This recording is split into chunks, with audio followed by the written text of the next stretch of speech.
Men o'z tajribamda ko'p ko'raman.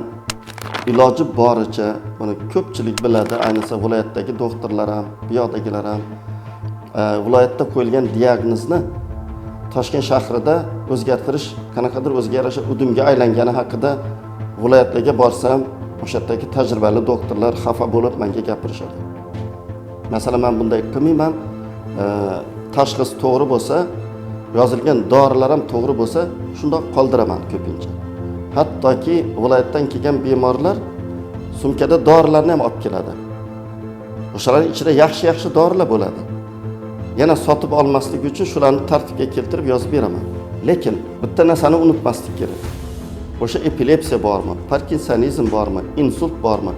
Har bir kasallik bo'yicha xalqaro ekspertlar guruhlari bor va har bir respublikada, har bir davlatda o'zining sog'liqni saqlash tizimi ham diagnostika va davolash standartlarini ishlab chiqqan.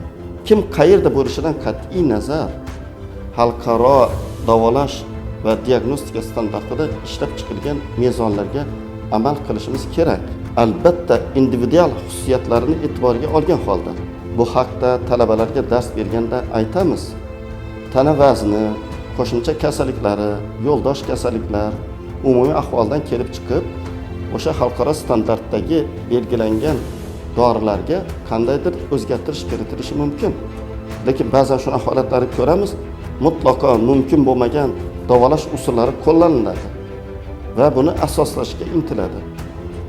To'g'risini aytganda, agar o'sha bemor men tuzalmadim, mana shu davolash usulidan keyin meni ahvolim og'irlashdi desa, o'sha vrachni sudga bersa, tibbiyot sohasidagi yurist stolning ustiga birinchi bo'lib xalqaro davolash va diagnostika standartini ochib o'qiydi va Sog'liqni saqlash vazirligi tomonidan tasdiqlangan tashxis qo'yish va davolash standartiga qarab doktor ustidan jinoiy ish qo'zg'ashi mumkin. Bunda mana shu yurist yutadi. U sizga aytadi: "Uzr" deydi. Sen ishlab chiqqan metodikang tekshiruvlardan o'tdimi? Ilmiy tomondan tasdiqlandimi? Nega sen xalqaro ekspertlar guruhidan tavsiya qilingan diagnostika va davolash usuliga amal qilmading?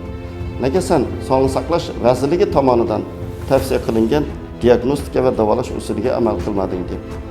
Bizning bemorlarimiz doktorlarning yuridik javobgarlikka tortmaydi, kamdan kam bu holatlar ro'y beradi. Lekin men vrachlardan iltimos qilib qolgandim o'sha qoidalarga amal qilishlarini.